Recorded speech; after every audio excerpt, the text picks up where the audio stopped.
여러분 혹시 이런 경험이 있으신지 모르겠어요. 카페, 우리 대한민국 분들이 카페에 많이 가시잖아요, 그죠?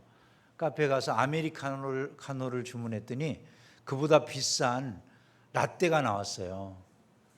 그때 혹시 하나님 감사합니다 그러고 가서 드신 적 없으신가요?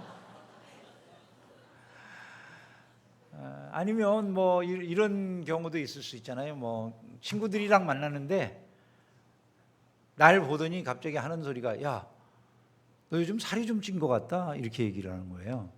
뭐 물론 말랐던 사람이 살쪘다고 그러면 좋은 얘기일 수 있는데, 하여간 어쨌든 살쪘다는 이야기를 해주니까, 그래?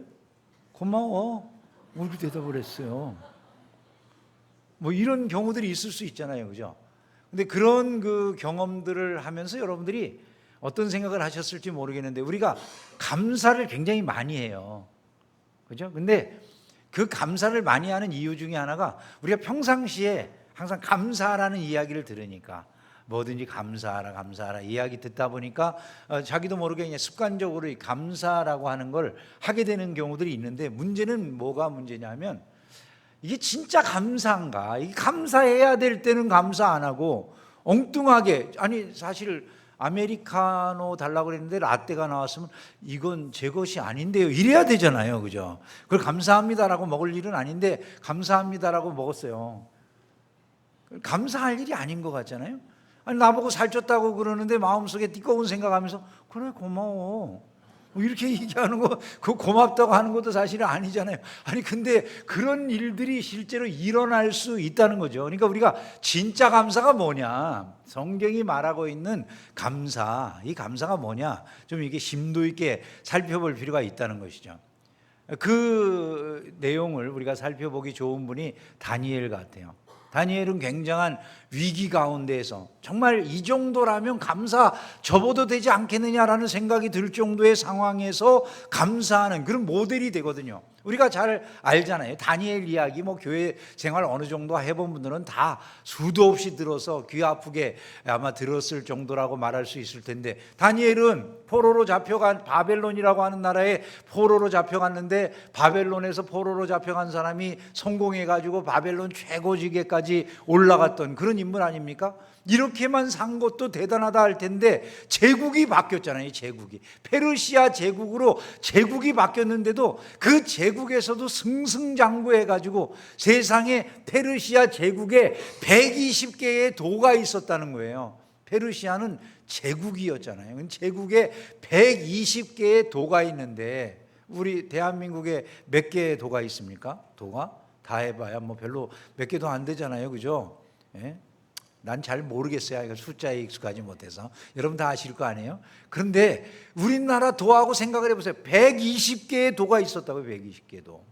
120개의 도가 있는 그런 상황 속에서 그 120개 도를 다스리는 주지사와 같은 사람들이 있었을 거 아니에요. 도지사나 이런 사람들이 있을 거 아닙니까? 그런데 그 많은 사람들 중에 세 사람을 골라가지고 이 세 사람을 전체 도를 다스리는 총리로 하겠다고 하면서 다니엘을 선정했다는 거예요. 그 중에 한 사람으로. 남의 얘기니까 놀라지도 않지만 이게 얼마나 대단한 일인가 여러분 생각할 수 있지 않습니까? 아니 도대체 이런 일이 일어나는데 만약에 우리가 그 다니엘의 입장이라면 뭐라고 했을 것 같으세요? 하나님, 세상에 이토록 놀라운 은혜가 어디 있습니까? 저 같은 사람이 뭐라고 이민자 출신에다가 바벨론이라고 하는 이 제국에서 그 고위직을 하면서 이 페르시아에서는 죽어 마땅할 것 같은 저를 세상에 이곳에서 이렇게 놀라운 자리를 누리게 해주신 것 생각만 해도 감사합니다, 그러지 않았겠습니까? 우리가 당연히 그러겠죠. 그런데 문제가 생기잖아요. 그 문제가 뭐였습니까? 시기하고 질투하는 자들이 일어난 거예요. 아니 저자가 도대체 저 바벨론에서도 고위직 해먹던 저자를 왕이 눈이 멀었나, 아니 왜 이렇게 높은 자리로 올리려고 하는 거야 하는 그런 시기심, 질투심들이 사람들 안에 일어나기 시작했다는 거죠. 그래서 요즘식으로 말하면 회사 정치에 휘말리는 거예요, 이게요. 그래가지고 이제 온갖 어려움들이 밀어닥치기 시작한, 다니엘의 흠을 잡으려고 사람들이 혈안이 됐어요. 요즘으로 말한다면 뭐 SNS 뒤지고 과거 이력 파고 사생활 막 파들어가 가지고 이 사람 뭐 하는가 보는 거예요. 요즘 같으면 우리나라 정치인들은 파면 팔수록 안 좋은 게 나오더라고요. 근데 다니엘은 파고 또 팠는데 아무런 안 좋은 것이 나오지 않았다고 그러잖아요. 그죠? 나오진 않았다는 거예요. 이 사람들이 파고 파도 다니엘에게서 어떤 음도 잡아낼 수가 없으니까 어떻게 생각하냐면 다니엘은 다른 방법으로는 안 되겠다. 저 사람 하는 걸 보니까 종교에 미친 사람이야 저거. 자기 종교 여호와 종교에 미친 사람이니까 그걸로 저 사람에게 올무를 놓는 방법 이걸 사용해보자. 그렇게 해가지고 30일 금령이라는 걸 만들게 되는 거죠. 30일 동안 앞으로 왕에게만 절을 하고 왕만 섬기는 일을 하고 나머지 어떠한 신이나 어떤 대상을 향해서도 기도를 하거나 경배 행위를 하지 못하도록 이렇게 금령을 만듭시다. 이 신하들이 다니엘 하나를 잡겠다고 그런 금령을 만든 거예요.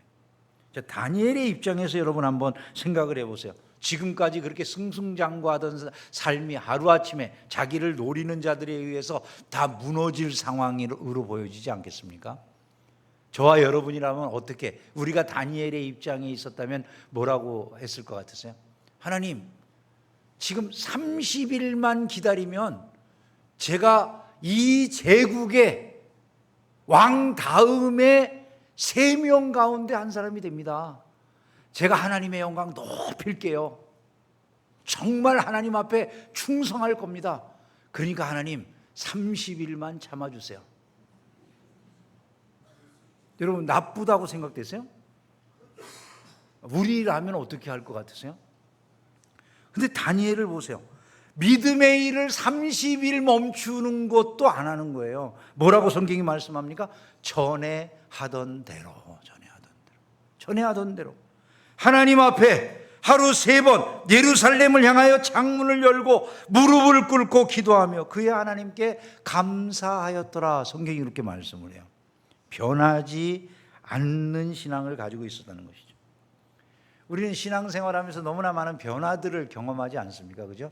우리 자신들이 신앙생활하는 걸 놓고 생각해 보면 교회 생활하다가 좋은 일, 기쁜 일이 있을 때에는 기도도 잘 나오고 찬송 소리도 커지고 감사도 하고 뭐 이렇게 할 수 있지만 뭐 그렇게 생활하던 그 기쁨의 삶이 어느 날 여러 가지 뭐 시험이 찾아온다든가 조금만 어려움이 있게 되면 하나님도 갑자기 하나님 뭐 이따위로 일을 하세요. 속으로, 겉으로는 안 해도. 또 뭐 교회 교회에 그렇게 너무 미쳐 살 거 없어. 이렇게 되는 경우들이 있잖아요. 그죠? 근데 다니엘은 다른 거예요. 최고의 순간이든 최악의 순간이든 이게 문제가 안 돼요. 이 다니엘은 그저 어떤 순간이든지 감사하는데 기도하고 감사했다라고 하는 이때가 한번 생각을 해봐요. 이 말이 어떤 의미입니까? 불평 안 했다는 얘기 정도가 아니잖아요. 불평을 하지 않았다. 아니 그 정도가 아니라 징징거리지도 않았다는 거 아니에요. 하나님 뭔 일을 이렇게 하세요. 좀 문제 좀 해결해 주세요. 이렇게 징징대지도 않았다는 거 아니에요. 감사했대잖아요. 감사했다. 이게 보통 일입니까? 어렵죠. 어떻게 이런 감사가 가능하죠? 상황에 좌우되지가 않는 감사. 어떻게 이런 감사를 할 수 있느냐? 이런 생각이 들어요. 감사도 보면은 급수가 있어요.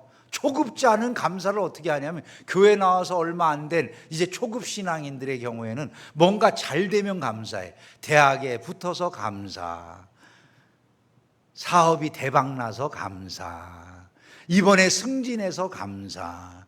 근데 안 되면 감사가 안 나오죠. 그죠? 근데 중급자 정도 되면 이제 감사를 갖다가 나쁜 일이 좀 있어도 의미를 찾아가면서 감사해. 이번에 대학 입시에 떨어졌지만 더 좋은 것 주실 줄로 믿습니다. 이렇게. 보통 우리가 다 이 정도 수준이 될 가능성이 많죠. 그죠? 하나님, 그죠? 제가 여러 가지 어려운 일이 있지만 그래도 앞으로 좀 더 나은 그런 것으로 인도하시기 원하시는 하나님의 더 큰 계획이 있으시겠죠. 이래서 우리가 감사해요. 이 중급자들을 감사한 것 같아요. 근데 고급자의 감사는 상황이 어떻게 되느냐를 따지지 않아요. 이 상황이 미래가 좋아지느냐 나빠지느냐에 관심을 갖는 게 아니라 하나님의 섭리를 선하다고 믿는 거예요. 그냥 하나님이 섭리하시는 바가 다 선하기 때문에 나는 어떤 상황이든지 이 상황이 좋은 상황이든 나쁜 상황이든 그것과 상관없이 감사합니다. 이럴 수 있는 사람들이 있다는 것이죠. 근데 그게 바로 다니엘이라고 보면 되는 거죠. 함상수 장로님이 지난 금요일인가요? 책을 한 권 가져다 주셨어요. 질그릇 같은 함장로의 신앙 이야기라고 책을 가져다 주셨어요. 함상수 장로님이 쓰신 책이에요. 너무나 은혜로운 내용들이 많이 있더라고요. 그 책의 내용을 읽다 보니까 우리 함상수 장로님이 의료선교팀과 함께, 우리 교회 의료선교팀과 함께 캄보디아 의료선교를 다닐 때 일이 거기 하나 나왔어요. 근데 캄보디아 의료선교를 갔을 때 임만호 선교사님을 만난 일을 하나 기록한 것이 있더라고요.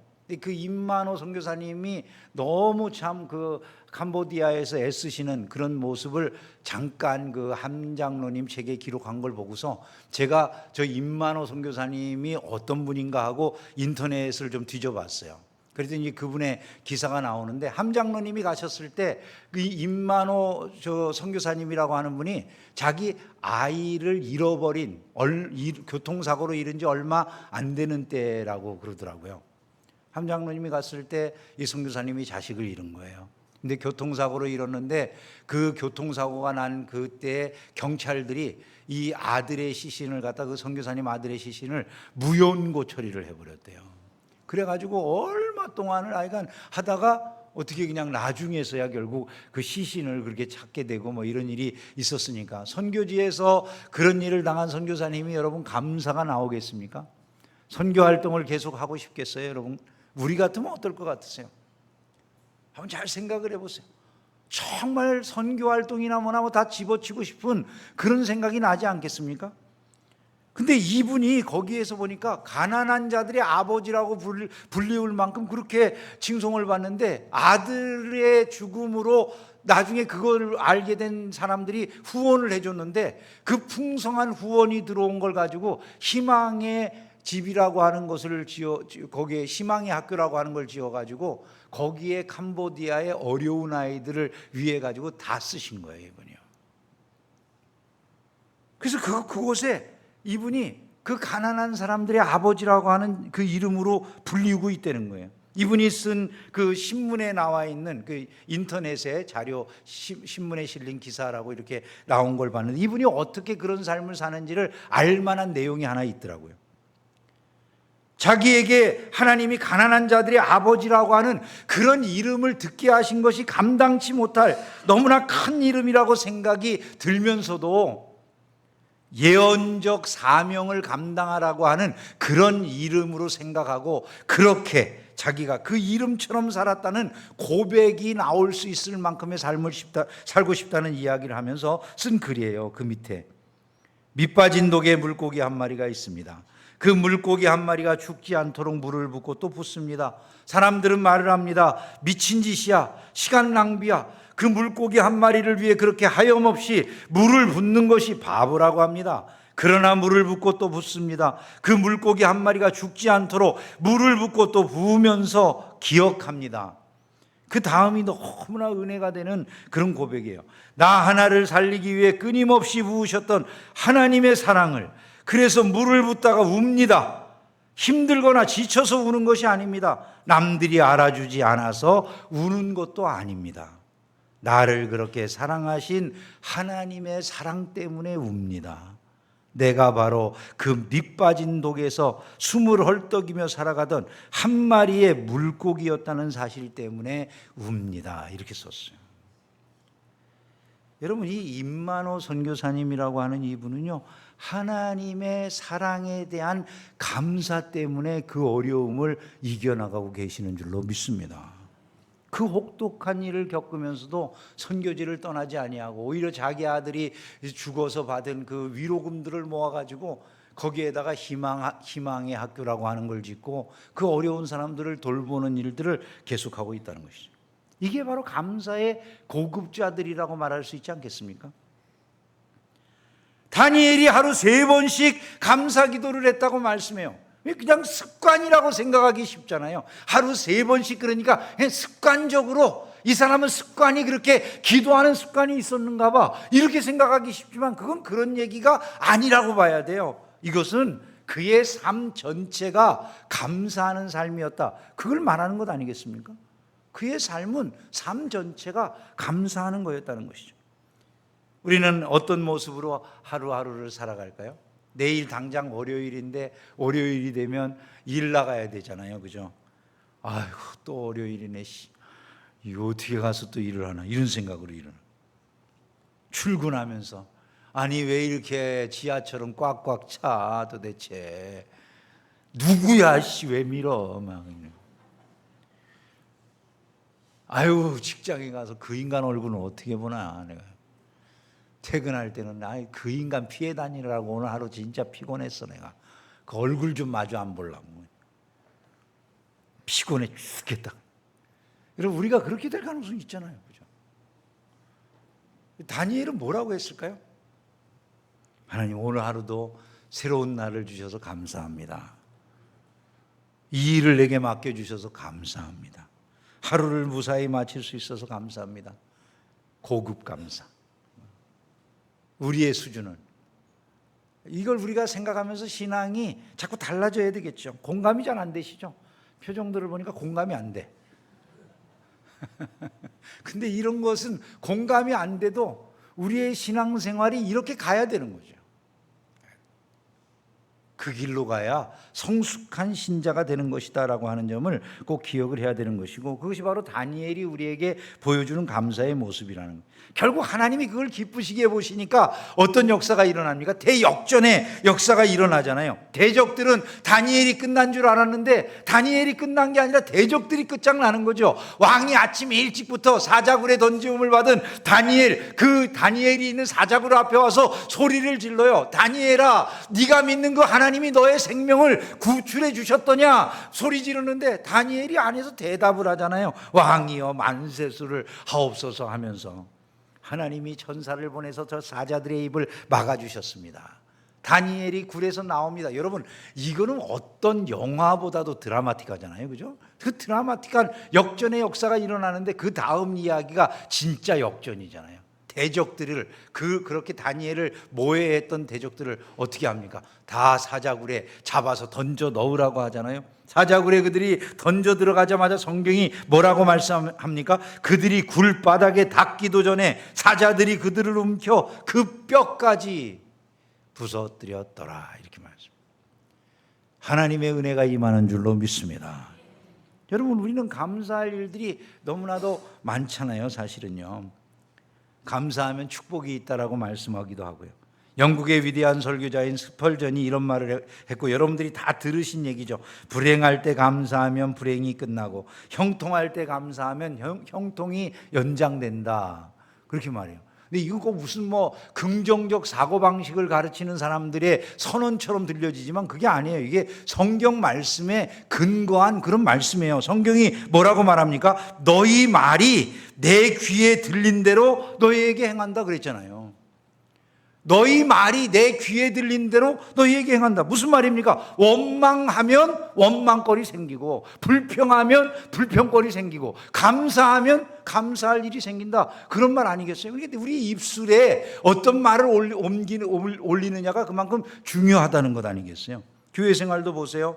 불평하고 원망하는 말을 계속 입에 올리는 분들이 신앙생활 잘할 수 있겠습니까? 잘하기가 어렵죠. 내 입술에 교회를 향해서 하나님을 향해서 감사가 늘있는 그런 성도들은 신앙생활 잘할까요, 못할까요? 당연히 잘하게 되지 않겠어요?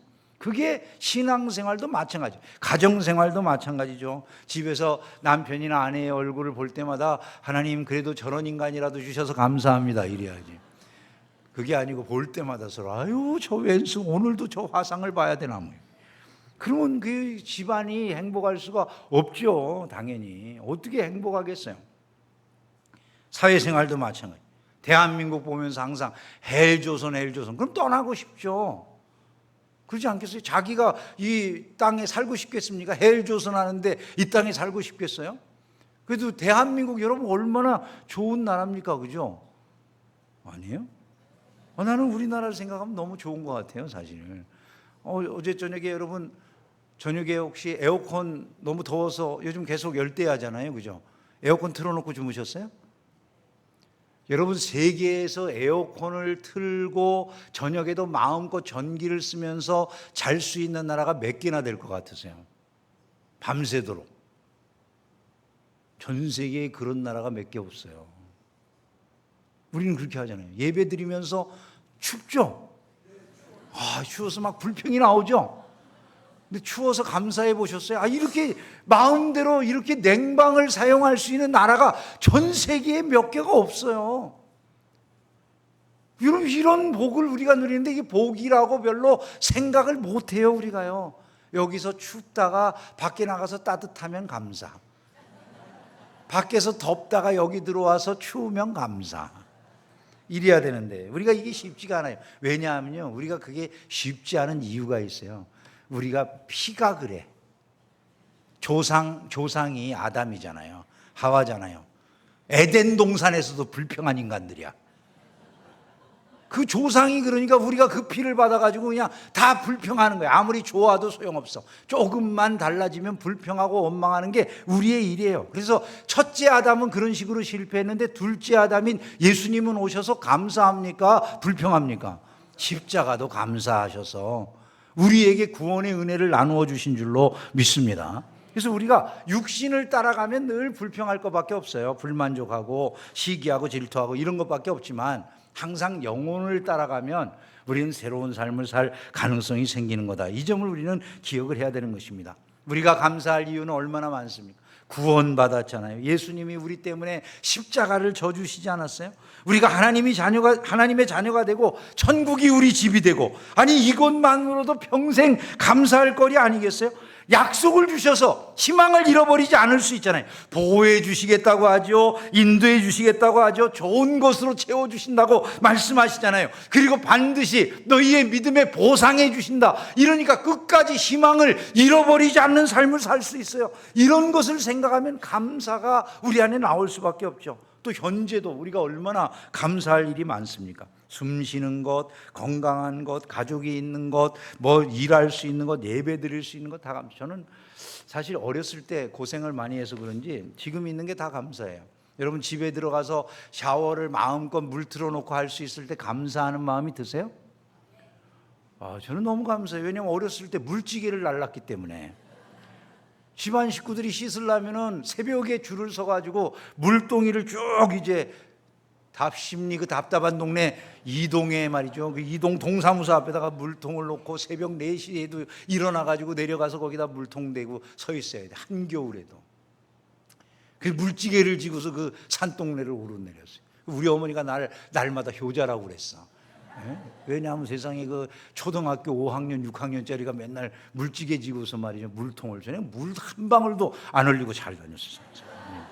그러니까 그걸 보면서 얼마나 그렇게 귀하게 말씀을 해주셨는지 몰라요, 제가요. 어렸을 때 먹을 것이 없었는데 대한민국 여기에 나올 만한 땅이 없다고 그러잖아요. 여러분 너무 잘 아시잖아요. 대한민국 산지가 70%예요. 땅에서 농사 지을 수 있는 땅이 대한민국 땅의 16%인가 밖에 안 된대요. 근데 우리나라 사람들, 외국은 땅도 넓고 그러는데 굶는 사람들이 천지에 널려 있는데 대한민국 사람들 굶는 사람이 요즘 있습니까, 여러분? 저 어렸을 때는 먹을 게 없어가지고 맨날 수제비 해 먹었는데, 하루에 수제비 하나에 간장 하나 넣고 밥을 먹는 게 몇 날 며칠 지속되던 때가 얼마나 많은데, 그래서 제가 수제비를 잘 끓였어요. 그냥 반죽을 질퍽하게 해가지고 딱 해가지고 착착착착착, 그러면 수제비가 금방 익어요. 배고플 때 그거 먹는 게 최고였어요.